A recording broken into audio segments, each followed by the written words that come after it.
मरियम ने अपने 3 दोस्तों के लिए एक शानदार पार्टी रखी।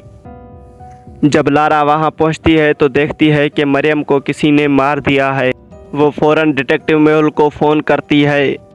मेहुल को मरियम की लाश के आसपास 3 चीज़ें मिलती हैं। देव और कामिन पार्टी के लिए आते हैं। मेहुल कामिन से पूछताछ करता है। कामिन कहता है कि मुझे आने में देर हो गई, मेरी एक अहम मीटिंग थी इसलिए थोड़ी देर हो गई।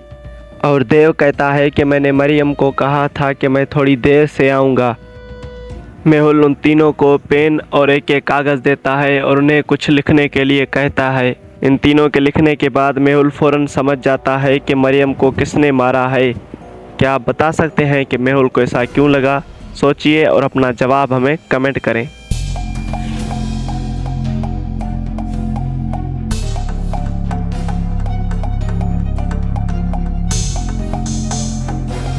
कातिल है देव, क्योंकि मरियम की लाश के आसपास जो चीज़ें मिली थी वो सब बाएं हाथ वाले शख्स की हैं।